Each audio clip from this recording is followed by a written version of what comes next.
നമസ്തേ, ഞാൻ ശിവൻ, പാല brilliant study സെൻറ്ററിൽ നിന്നും.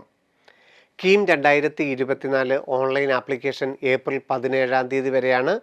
cee.kerala.gov.in എന്ന വെബ്സൈറ്റ് വഴി ഓൺലൈനായി അപേക്ഷിക്കാനുള്ള അവസരം. അപേക്ഷിക്കുന്ന ഏതാണ്ട് 1.5 ലക്ഷത്തോളം വിദ്യാർത്ഥികൾ ഏറ്റവും പ്രധാനമായി അപ്ലോഡ് ചെയ്യേണ്ട നേറ്റിവിറ്റി സർട്ടിഫിക്കറ്റിനെ കുറിച്ചാണ് ഇന്ന് നാം പ്രതിപാദിക്കുന്നത്. കേരളത്തിൽ സ്ഥിതി ചെയ്യുന്ന മെഡിക്കൽ കോളേജുകളിലെ MBBS, BDS, agriculture, veterinary, medical പ്രവേശനത്തിനും എഞ്ചിനീയറിംഗ് കോളേജുകളിലെ ഗവൺമെൻറ് എഞ്ചിനീയറിംഗ് കോളേജുകൾ, അർദ്ധ സർക്കാർ കോളേജുകൾ, സ്വകാര്യ എഞ്ചിനീയറിംഗ് കോളേജുകൾ, BPharm കോളേജുകൾ, ആർക്കിടെക്ചർ കോളേജുകളിലൊക്കെ പ്രവേശനം നേടണമെങ്കിൽ നേറ്റിവിറ്റി സർട്ടിഫിക്കറ്റിൻ്റെ സാധുത തെളിയിച്ചിരിക്കണം. എന്താണ് കേരളത്തിലെ നേറ്റിവിറ്റി? അതായത് കേരളത്തിൽ ജന്മസ്ഥലം കാണിക്കുന്ന ഒരു രേഖയാണ് കേരളത്തിലെ നേറ്റിവിറ്റി എന്ന് പറയാനുള്ള ഏതാണ്ട് 99% സാധ്യതയും. അതായത് അച്ഛനോ അമ്മയോ കുട്ടിയോ കേരളത്തിൽ ജനിക്കുക എന്നുള്ളതാണ് കേരളത്തിലെ ഓരോ കോളേജുകളിലും പ്രവേശനം കിട്ടാനുള്ള യോഗ്യത. അപ്പോൾ കുട്ടി കേരളത്തിലാണ് ജനിച്ചതെങ്കിൽ കുട്ടിയുടെ ജന്മസ്ഥലം കേരളം കാണിക്കുന്ന ഏത് രേഖയും നിങ്ങൾക്ക് അപ്ലോഡ് ചെയ്യാം. Birth certificate, 10ാം class state syllabus ആണെങ്കിൽ 10ാം ക്ലാസ്സിൻ്റെ മാർക്ക് ലിസ്റ്റ്, പാസ്പോർട്ട്, അതുപോലെ തന്നെ നിങ്ങൾക്ക് അക്ഷയ കേന്ദ്രത്തിൽ നിന്ന് ഓൺലൈനായിട്ട് കിട്ടുന്ന നേറ്റിവിറ്റി സർട്ടിഫിക്കറ്റ്, അതും അല്ലെങ്കിൽ നിങ്ങൾക്ക് കീം 2024 രജിസ്റ്റർ ചെയ്തതിന് ശേഷം കാൻഡിഡേറ്റ് പോർട്ടലിൽ നിന്ന് കിട്ടുന്ന നേറ്റിവിറ്റി സർട്ടിഫിക്കറ്റ്. കാൻഡിഡേറ്റ് കേരളത്തിൽ ജനിച്ചതാണെന്നുണ്ടെങ്കിൽ കേരളത്തിൽ ജന്മസ്ഥലം കാണിക്കുന്ന പ്ലേസ് ഓഫ് ബർത്ത് കേരളം എന്ന് കാണിക്കുന്ന ഏത് രേഖയും അപ്ലോഡ് ചെയ്യാം. ബർത്ത് സർട്ടിഫിക്കറ്റ് ഉണ്ടെങ്കിൽ അത് മാത്രം മതിയാകും. പ്രത്യേകിച്ച് നേറ്റിവിറ്റി സർട്ടിഫിക്കറ്റ് വേറെ എടുക്കേണ്ടതായിട്ടില്ല. നിങ്ങൾക്ക് ഇതൊന്നും സർട്ടിഫിക്കറ്റ് ഇല്ല എന്നുണ്ടെങ്കിൽ ഈ ഡൗൺലോഡ് പെർഫോമയിൽ നിന്നും നിങ്ങൾക്ക് ഈ സർട്ടിഫിക്കറ്റ് ഡൗൺലോഡ് ചെയ്യുകയും in case the candidate is born in Kerala, candidate കേരളത്തിൽ ജനിച്ചതാണെന്നുള്ളത് വില്ലേജ് ഓഫീസറെ കൊണ്ട് സാക്ഷ്യപ്പെടുത്തി അപ്ലോഡ് ചെയ്താലും കേരളത്തിൽ നേറ്റിവിറ്റി ആകും. കാൻഡിഡേറ്റ് കേരളത്തിൽ ജനിച്ച ആപ്ലിക്കേഷനെ കുറിച്ചാണ് നമ്മളിപ്പോൾ പറഞ്ഞത്. ഇനി കാൻഡിഡേറ്റ് കേരളത്തിന് പുറത്താണ് ജനിച്ചതെങ്കിൽ അച്ഛൻ്റെയും അമ്മയുടെയും ആരുടെയെങ്കിലും ഒരാളുടെ ജന്മസ്ഥലം കേരളത്തിൽ കാണിക്കുന്ന രേഖയാണ് അപ്ലോഡ് ചെയ്യേണ്ടത്. അച്ഛൻ്റെയോ അമ്മയുടെയോ 10ാം ക്ലാസ്സിൻ്റെ മാർക്ക് ലിസ്റ്റും കോർപ്പറേറ്റീവ് സർട്ടിഫിക്കറ്റ് ബന്ധം കാണിക്കുന്നതിനുള്ള രേഖ, കാൻഡിഡേറ്റിൻ്റെ 10ാം ക്ലാസ്സിൻ്റെ മാർക്ക് ലിസ്റ്റോ കാൻഡിഡേറ്റിൻ്റെ പാസ്പോർട്ടോ അതിൻ്റെ കൂടെ അറ്റാച്ച് ചെയ്ത് ഒരുമിച്ചൊരൊറ്റ PDF ആക്കിയാലും നേറ്റിവിറ്റി സർട്ടിഫിക്കറ്റ് ആകും.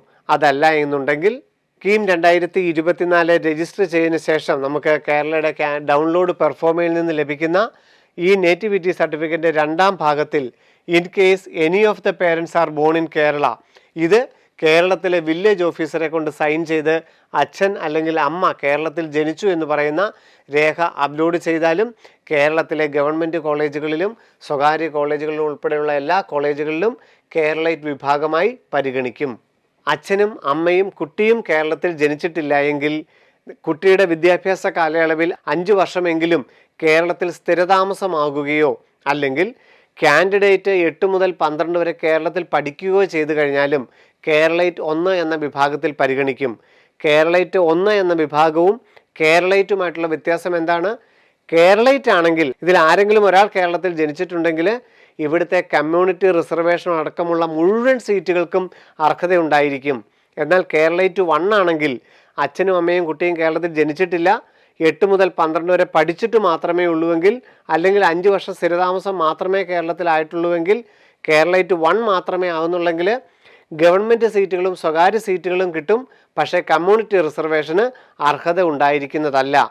കേരളൈറ്റ് 1 ആയിട്ട് പരിഗണിക്കാനായിട്ട് വേണ്ട സർട്ടിഫിക്കറ്റ് എന്ന് പറയുന്നത് വിദ്യാഭ്യാസ കാലയളവിൽ 5 വർഷമെങ്കിലും കേരളത്തിൽ സ്ഥിരതാമസമായിരുന്നു എന്നുള്ള കേരളത്തിൻ്റെ വില്ലേജ് ഓഫീസറോ താലൂക്ക് ഓഫീസറോ നൽകുന്ന രേഖ, അല്ലെങ്കിൽ 8 മുതൽ 12 വരെ കേരളത്തിൽ പഠിച്ചു എന്ന് കാണിക്കുന്ന +2ൻ്റെ പ്രിൻസിപ്പൽ തരുന്ന രേഖ അപ്ലോഡ് ചെയ്യേണ്ടതാണ്. കേരളത്തിലെ എഞ്ചിനീയറിംഗ് വിഭാഗത്തിൽ സ്വകാര്യ മേഖലയിലുള്ള എഞ്ചിനീയറിംഗ് കോളേജിൽ പ്രവേശനം കിട്ടണമെങ്കിൽ കേരളൈറ്റ് 2 എന്ന വിഭാഗത്തിൽ 11, 12 മാത്രം കേരളത്തിൽ പഠിച്ച കുട്ടികൾക്കും അപേക്ഷിക്കാം. അതാണ് കേരളൈറ്റ് 2 എന്ന വിഭാഗത്തിൻ്റെ പ്രത്യേകത. ഇവർക്ക് യാതൊരുവിധ ഗവൺമെൻറ് സീറ്റുകൾ, മെഡിക്കലിൻ്റെയോ എഞ്ചിനീയറിംഗിൻ്റെയോ BPharmൻ്റെയോ ഗവൺമെൻറ് സീറ്റുകൾക്ക് അർഹത ഉണ്ടായിരിക്കുകയില്ല. 11ഉം 12ഉം മാത്രമാണ് കേരളത്തിൽ പഠിച്ചതെങ്കിൽ അച്ഛനും അമ്മയും കുട്ടിയും കേരളത്തിൽ ജനിച്ചിട്ടില്ല, 8 മുതൽ 12 വരെയും പഠിച്ചിട്ടില്ല, ആകെ കേരളവുമായിട്ടുള്ള ബന്ധം 11, 12 മാത്രമാണ് പഠിച്ചിരിക്കുന്നതെങ്കിൽ എഞ്ചിനീയറിംഗ് വിഭാഗത്തിലെ സ്വകാര്യ എഞ്ചിനീയറിംഗ് കോളേജുകളുടെ സീറ്റുകൾ ഇവർക്ക് ലഭ്യമാകും. കീം 2024 ഓരോ വിദ്യാർത്ഥികളും സമർപ്പിക്കേണ്ട ഏറ്റവും പ്രധാനപ്പെട്ട രേഖയാണ് കേരളത്തിൽ ജന്മസ്ഥലം കാണിക്കുന്ന രേഖ അഥവാ നേറ്റിവിറ്റി സർട്ടിഫിക്കറ്റ്. കൃത്യമായും എല്ലാവരും യാതൊരുവിധ തെറ്റും കൂടാതെ കേരളത്തിൽ ജനിച്ച കുട്ടികളാണെങ്കിൽ ബർത്ത് സർട്ടിഫിക്കറ്റോ അക്ഷയ കേന്ദ്രത്തിനുള്ള ഓൺലൈനായിട്ടുള്ള നേറ്റിവിറ്റി സർട്ടിഫിക്കറ്റോ 10ാം ക്ലാസ് സ്റ്റേറ്റ് സിലബസ് ആണെങ്കിൽ 10ാം ക്ലാസ്സിൻ്റെ മാർക്ക് ലിസ്റ്റോ അതല്ലാന്നുണ്ടെങ്കിൽ പാസ്പോർട്ടോ അതുമല്ലെങ്കിൽ കേരളത്തിൻ്റെ സൈറ്റിൽ നിന്ന് കിട്ടുന്ന നേറ്റിവിറ്റി സർട്ടിഫിക്കറ്റ് വില്ലേജ് ഓഫീസിൽ നിന്ന് ഒപ്പിട്ടിട്ട് അപ്ലോഡ് ചെയ്യുകയോ ചെയ്യാം. എങ്ങനെ നമുക്ക് കേരളൈറ്റ് ആയോ ഇല്ലയോ, ഈ സർട്ടിഫിക്കറ്റ് വാലിഡ് ആണോ എന്നുള്ളത് എങ്ങനെ തിരിച്ചറിയാം? ഏപ്രിൽ 17-ാം തീയതിക്കുള്ളിൽ നമ്മളിത് കംപ്ലീറ്റ് ചെയ്യുകയും കേരളത്തിൻ്റെ അക്നോളജ്മെൻറ്റ് പ്രിൻ്റ് ഔട്ട് എടുക്കുകയും ചെയ്യുന്ന വിദ്യാർത്ഥികൾക്ക് നിർബന്ധമായും 17-ാം തീയതിക്കുള്ളിൽ നേറ്റിവിറ്റി സർട്ടിഫിക്കറ്റ് അപ്ലോഡ് ചെയ്യണം. നേറ്റിവിറ്റി അപ്ലോഡ് ചെയ്യാൻ 24-ാം തീയതി വരെ സമയം ലഭിക്കുകയില്ല. 17-ാം തീയതിക്കുള്ളിൽ അപ്ലോഡ് ചെയ്ത നേറ്റിവിറ്റി സർട്ടിഫിക്കറ്റുകൾ കേരള എൻട്രൻസ് കമ്മീഷണർ വെരിഫൈ ചെയ്യുകയും മെയ് അവസാനത്തെ ആഴ്ച കാൻഡിഡേറ്റ് പോർട്ടലിൽ ലോഗിൻ ചെയ്ത് പ്രൊഫൈൽ വെരിഫൈ ചെയ്യാനുള്ള നോട്ടിഫിക്കേഷൻ കേരള എൻട്രൻസ് കമ്മീഷണർ പ്രസിദ്ധീകരിക്കും. ആ സമയത്ത് നമ്മൾ ലോഗിൻ പരിശോധിക്കുമ്പോൾ കേരളൈറ്റ് എന്നുണ്ടെങ്കിൽ നമ്മൾ സമർപ്പിച്ച നേറ്റിവിറ്റി സർട്ടിഫിക്കറ്റ് കൃത്യമായിരുന്നു എന്ന് മനസ്സിലാക്കണം. അതിന് പകരം അവിടെ ഒരു മെമ്മോയാണുള്ളതെങ്കിൽ നമ്മൾ സമർപ്പിച്ച നേറ്റിവിറ്റി സർട്ടിഫിക്കറ്റ് അംഗീകരിച്ചിട്ടില്ല, അതിനു പകരം പുതിയ സർട്ടിഫിക്കറ്റ് അപ്ലോഡ് ചെയ്യണം. നിശ്ചിത സമയത്ത് അത് അപ്ലോഡ് ചെയ്യാൻ സാധിച്ചില്ല എന്നുണ്ടെങ്കിൽ നമ്മൾ കേരളത്തിൻ്റെ എഞ്ചിനീയറിങ്ങിൻ്റെയോ മെഡിക്കലിൻ്റെയോ റാങ്ക് ലിസ്റ്റിൽ ഇടം നേടുകയില്ല എന്നുള്ളതും അത്രയ്ക്ക് പ്രധാനപ്പെട്ടതാണ് നേറ്റിവിറ്റി സർട്ടിഫിക്കറ്റ് എന്നുള്ളതും ഇവിടെ ഓർമ്മിപ്പിക്കുന്നു. കീം 2024 സർട്ടിഫിക്കറ്റുകളെ പരിചയപ്പെടുത്തുന്ന ഈ എപ്പിസോഡ് ഇവിടെ അവസാനിക്കുന്നു. എൻട്രൻസ് സംബന്ധമായ വാർത്തകളും അപ്ഡേഷനുകളും ഏറ്റവും വേഗം ആധികാരികമായി അറിയാൻ ബ്രില്യൻറ്റ് സ്റ്റഡി സെന്റർ പാല യൂട്യൂബ് ചാനൽ സബ്സ്ക്രൈബ് ചെയ്യുക, ബെൽ ഐക്കൺ അമർത്തുക. ഈ വീഡിയോ മറ്റ് സുഹൃത്തുക്കളിലേക്കും ഷെയർ ചെയ്ത് നൽകുക.